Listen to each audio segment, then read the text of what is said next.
Good evening అండి. ఈరోజు మనం కరెంట్ అఫైర్స్ క్లాస్‌లో 2 టాపిక్స్ చూడబోతున్నాము. ఫస్ట్‌దొచ్చేసి గ్రాండ్ ఇథియోపియన్ రెనెసాన్స్ డ్యామ్. దీన్నే మనము మిలేనియం డ్యామ్ అని కూడా పిలుస్తామన్నమాట. ఓకే. ఇది ఎప్పుడు స్టార్ట్ చేశారు అంటే 2011లో స్టార్ట్ చేశారు. రీసెంట్‌గా 1, 2 డేస్ బ్యాక్ ఇది కంప్లీట్ అయింది. మొత్తం కంప్లీట్ అయిపోయిందన్నమాట. ఇదెక్కడుంది? ఇథియోపియాలో ఉంది. జస్ట్ బార్డరింగ్ టు సుడాన్, ఇథియోపియాలో ఉంది అన్నమాట ఇది. ఇది ఏ రివర్ పైన ఉంది అంటే బ్లూ నైల్ అనే రివర్ పైన ఉంది. ఓకే. ఈ బ్లూ నైల్ ఏంటి? One of the main tributaries of Nile river. Nile river ఏంటండి? వరల్డ్ లోనే లాంగెస్ట్ రివర్. ఈ నైల్ రివర్ ఏంటి? వరల్డ్ లోనే లాంగెస్ట్ రివర్ అన్నమాట. దీని మెయిన్ పర్పస్ ఏంటి? అసలు ఈ డ్యామ్ కి మెయిన్ పర్పస్ ఏంటి అంటే హైడ్రో ఎలక్ట్రిక్ పవర్ ప్లాంట్. ఒక ఇంపార్టెంట్ ఫ్యాక్ట్ ఇక్కడ గుర్తుపెట్టుకోవాలి ఏంటి అంటే ఆఫ్రికాలో largest hydro electric power plant అయింది ఇది. ఈ కన్స్ట్రక్షన్ అంతా కంప్లీట్ అయిన తర్వాత. ఓకే. అండ్ దీని నుంచి ఏంటి అంటే 80% ఆఫ్ ఈ ఏరియాలో ఉండే వాళ్ళకి ఇక్కడ నుంచి పవర్ సప్లై ఇవ్వాలి అని వన్ ఆఫ్ ద ఇనిషియేటివ్ అన్నమాట దీంట్లో నుంచి. ఓకే. నెక్స్ట్ ఈ ఈ రిజర్వాయర్ ఎక్కడ ఫామ్ అయింది అంటే డీప్ జార్జ్. మనకి ల్యాండ్ ఫార్మ్స్ ఉంటాయి. ఓకే. ఈ ల్యాండ్ ఫార్మ్స్ లో 2 రకాలు ఉంటాయి. 2 ఇంచుమించుగా ఒకటే ఉంటది. ఒకటి జార్జ్, ఇంకొకటి ఏంటిది అంటే కెన్యన్ అన్నమాట. 2 ఇంచుమించుగా ఒకటేలాగా ఉంటాయి గానీ, కొంచెం డిఫరెన్స్ ఉంటది. ఏంటి అంటే 2 డీప్ ఉంటాయి. కాకపోతే ఇది కొంచెం యూ షేప్డ్ లాగా ఉంటుందన్నమాట. ఇది వి షేప్డ్ లాగా ఉంటుంది. ఇదేంటి అంటే చాలా స్టీప్ ఉంటాయి దీని స్లోప్స్. దీని స్లోప్ ఏంటి అంటే కొంచెం జంటిల్ ఉంటుంది. జార్జ్‌కి జంటిల్ ఉంటుంది. కెనియాన్‌కి స్టీప్ ఉంటుందన్నమాట. రెండిటి మధ్యలో గూడా వాటర్ బాడీస్ అనేది ఫ్లో అవుతూ ఉంటది. ఓకే. ఇవి different type of land forms. ఇప్పుడు మనకి ఇక్కడ ఏముంది? జార్జ్ ఉంది. అంటే కొంచెం జెంటిల్ స్లోప్స్ ఉండేవి ఉందన్నమాట. దాని మధ్యలో పెద్ద వాటర్ బాడీ ఉంది. ఓకే. కెనియాన్‌కి, జార్జ్‌కి మధ్యలో డిఫరెన్స్ అర్థమైంది గదా! ఇది 2 గూడా డీప్‌గా ఫార్మ్ అయిన ల్యాండ్ ఫార్మ్సే. కాకపోతే ఇక్కడ స్లోప్ వచ్చేసి యూ షేప్డ్ అంటే కొంచెం జెంటిల్‌గా ఉంటుంది. కెనియాన్‌కి మరీ డీప్‌గా ఉన్నా కూడా ఇక్కడ మనకి స్టీప్ ఉంటుందన్నమాట. వి షేప్డ్‌లో ఉంటుంది. ఓకే. నెక్స్ట్ మనం ఒక మ్యాప్ పాయింటింగ్ చూద్దాము దీని బేస్ మీద. ఆహ్,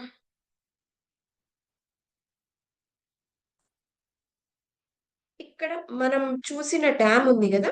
ఈ స్టార్ మార్క్ కనిపిస్తుందా? ఇక్కడ స్టార్ మార్క్. ఇది మనం ప్రెజెంట్ మాట్లాడుకునే డ్యామ్ ఉండే ప్లేస్ అన్నమాట. దీన్ని మనం ఇథియోపియా రీజన్‌లో ఇది చూస్తున్నారా మీరు? ఈ రెండిటికి మధ్యలో ఉంది కరెక్ట్‌గా. ఈ ఇథియోపియాకిను, సుడాన్‌కి బోర్డర్‌లో ఉందన్నమాట. కాకపోతే కంప్లీట్‌లీ ఇథియోపియా రీజియన్‌లోనే ఉంది. ఓకే. ఇక్కడో చిన్న వాటర్ బాడీ కనిపిస్తుంది గదా! అదే లేక్ తానా. ఈ లేక్ తానా దగ్గర నుంచి బ్లూ నైల్ అనేది స్టార్ట్ అయిందన్నమాట. ఇది స్టార్టింగ్ ప్లేస్‌లో ఈ బ్లూ నైల్‌ని అబే రివర్ అని గూడా పిలుస్తారు. ఓకే. అందుకే ఇక్కడ రాసాను. దాన్ని అబే రివర్ అని కూడా పిలుస్తారన్నమాట. ఈ బ్లూ నైల్ ఇక్కడి నుంచి స్టార్ట్ అవుతుంది. ఈ స్టార్ మార్క్ ఉన్న పొజిషనే మనం ఇప్పుడు డ్యామ్ ఉన్న పొజిషన్. అక్కడి నుంచి కొంచెం ముందుకెళ్ళిన తర్వాత ఇంకొక చిన్న స్లాష్ పెట్టా చూడండి. ఇక్కడేముంది అంటే సెన్నార్ డ్యామ్ ఉందన్నమాట. అది గూడా బ్లూ నైల్ పైనే ఉంది. కాకపోతే అది సుడాన్ పైన ఉంది. సుడాన్‌లో ఉంది. 2 బ్లూ నైల్‌కి సంబంధించినవి కాబట్టి మీకు ఆ డ్యామ్ గూడా ఒక్కసారి తెలుసుకుంటారని ఇక్కడ పెట్టాను. సెనార్ డ్యామ్ అన్నమాట అది. అది సుడాన్‌లో ఉంది. ఇది కంప్లీట్‌గా ఇథియోపియాలో ఉంది. 2 డిఫరెన్స్. కాకపోతే 2 బ్లూ నైల్‌లో ఉన్నాయి. కొంచెం ముందుకెళ్ళిన తర్వాత కార్తమ్ కనిపిస్తుంది గదా! ఈ కార్తమ్ ప్లేస్‌లోనే కింద నుంచి వచ్చే వైట్ నైల్, ఇక్కడి నుంచి వచ్చే బ్లూ నైల్ 2 కలిసి ఫర్దర్‌గా నైల్ రివర్‌గా ఫార్మ్ అవుతున్నాయన్నమాట మనకి. ఓకే. ఒక్కసారి కింద గూడా చూద్దాం. కింద పెద్ద వాటర్ బాడీ కనిపిస్తుంది గదా! అది లేక్ విక్టోరియా అన్నమాట. ఓకే. ఈ లేక్ విక్టోరియా ఇంటర్నేషనల్ బోర్డర్ కలిసుంది. ఎందుకు అంటే ఇది యుగాండా, కెన్యా, తంజానియా మూడిటికి టచ్ అయ్యి ఉంటుంది లేక్ విక్టోరియా. ఓకే. ఇక్కడి నుంచి మనకి వస్తుంది వైట్ నైల్ అన్నమాట.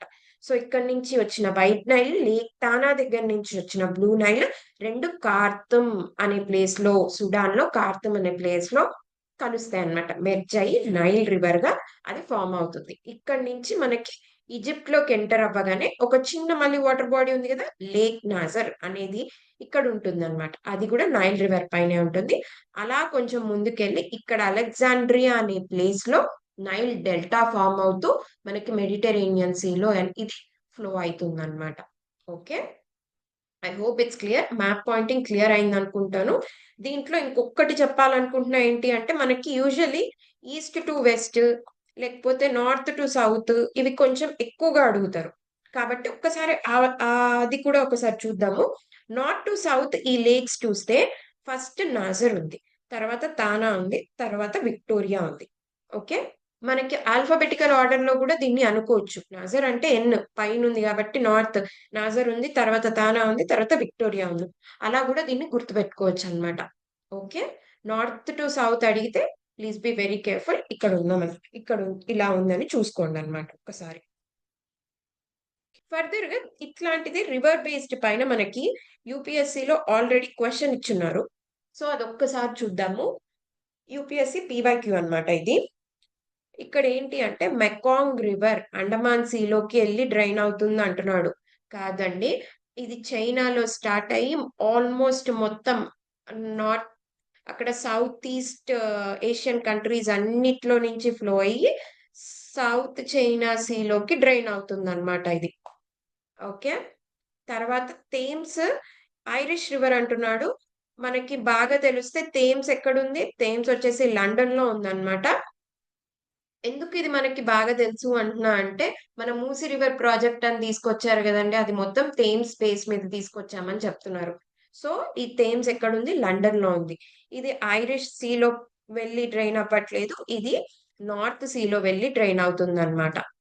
Okay, next Volga Caspian sea correct, Zambezi Indian ocean కూడా కరెక్ట్ అన్నమాట. సో ఇక్కడ మనకు రైట్ ఆన్సర్ వచ్చేసి ఇది అవుతుంది. ఒక్కసారి చూడండి, ఇందాక నేను మ్యాప్ చెప్పా కదా, మ్యాప్ లో ఇక్కడ తంజానియా ఉంది. ఈ తంజానియా కిందనే మనకి మొజాంబిక్ అనే ప్లేస్ ఉంటుంది అనమాట. అక్కడి నుంచి ఆ జాంబేజీ రివర్ వెళ్ళి ఈ ఇండియన్ ఓషన్ లో కలిసిపోతుంది. ఓకే, ఇక్కడ మన సెకండ్ టాపిక్ వచ్చేసి ఇండియన్ డయాస్పొరా గిరిమితియాజ్ అండి. ఇది మనకి ఈ రోజు న్యూస్ పేపర్ ఆర్టికల్లో వచ్చింది. గిరిమితియాజ్ అంటే ఏంటి అంటే, ఇప్పుడు బ్రిటిషర్స్ టైంలో మన ఇండియన్స్ కొంతమందిని ఫారిన్ కంట్రీస్ అంటే ఎక్కడెక్కడైతే బ్రిటిష్ కాలనీస్ ఉన్నాయో అక్కడికి తీసుకెళ్ళినారు అనమాట. In the form of endangered labours వాళ్ళని తీసుకొని వెళ్ళినారు. ఎందుకు అంటే మెయిన్ గా ప్లాంటేషన్ కోసం, అది కూడా షుగర్ కేన్ ప్లాంటేషన్ కోసం మన వాళ్ళని తీసుకొని వెళ్ళినారు అనమాట. ఓకే, అండ్ అట్లా తీసుకెళ్ళిన దాంట్లో వన్ ఆఫ్ ద ప్లేస్ ఏంటి అంటే Trinidad and Tobago.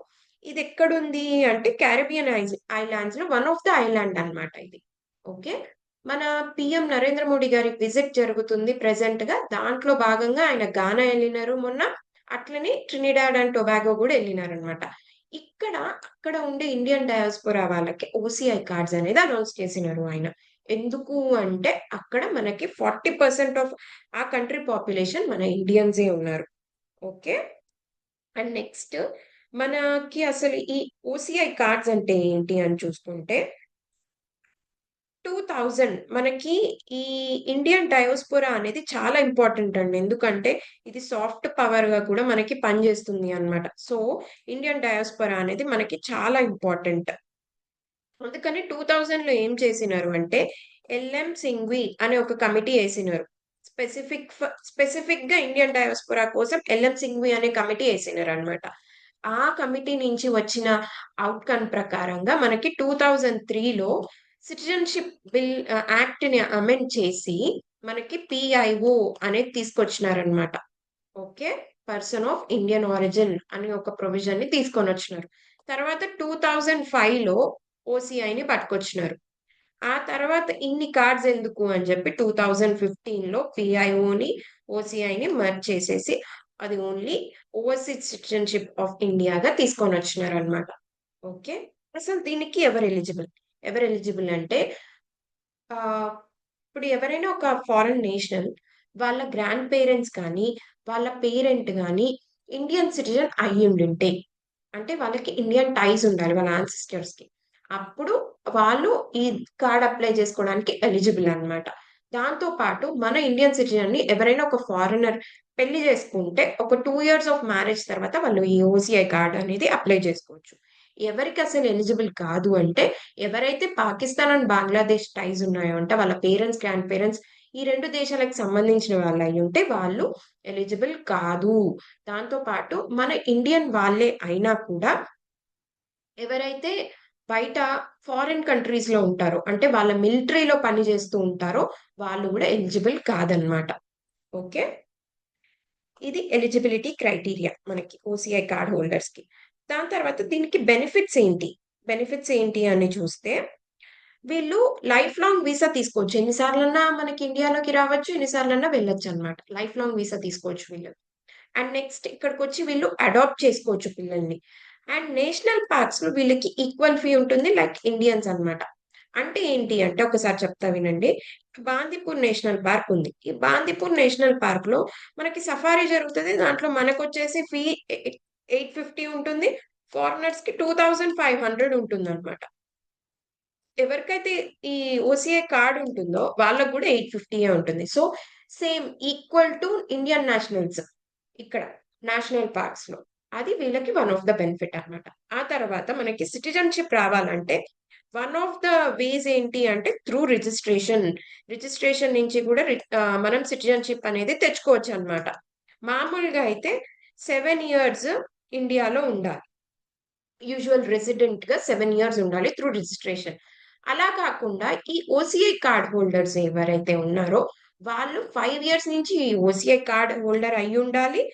Plus 1 year ఇండియాలో ఉంటే సరిపోతుందనమాట. 1 ఇయర్ ఇండియాలో ఉంటే సరిపోతుంది. వాళ్ళకి Indian citizenship through registration apply చేసుకునే అవకాశం ఉంటుంది. ఓకేనా? I hope it's clear.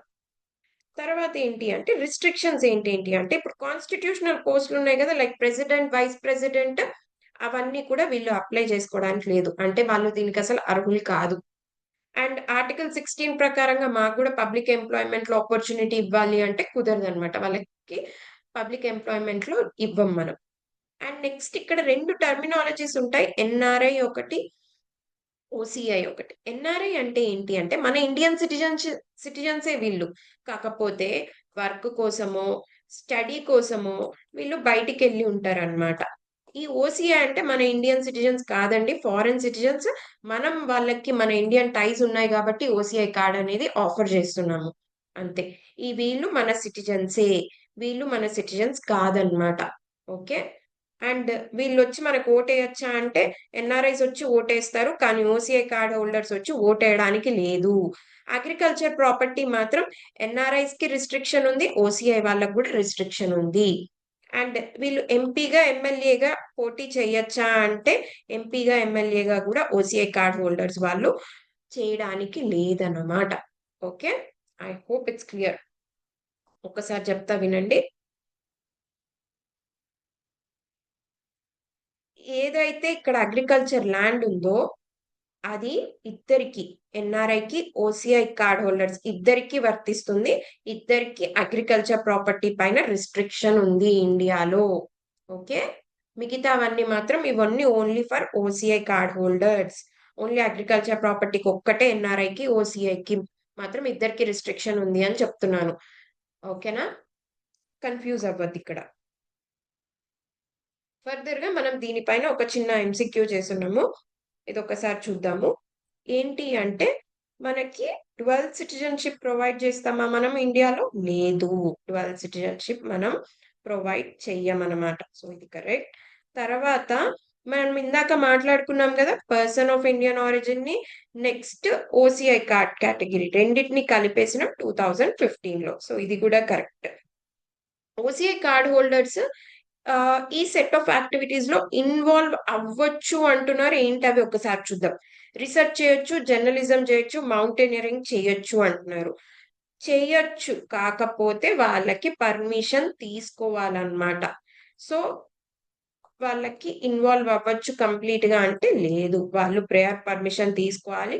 ఆ రెస్పెక్టివ్ వాళ్ళకి ఓకే ఉంటేనే మాత్రమే వాళ్ళకి ఈ యాక్టివిటీస్ వాళ్ళు పెర్ఫార్మ్ చేయడానికి ఉంటుంది. వితౌట్ పర్మిషన్ చేయడానికి లేదనమాట. ఓకే. సో, ఇక్కడ ఆన్సర్ ఇదవుతుంది. Thank you. Thank you so much for joining this session. మీకు దీనికి సంబంధించిన నోట్స్ ఏమైనా కావాలి అనుకుంటే కింద నేను టెలిగ్రామ్ ఛానల్ లింక్ చేస్తాను. దాంట్లో జాయిన్ అవ్వండి.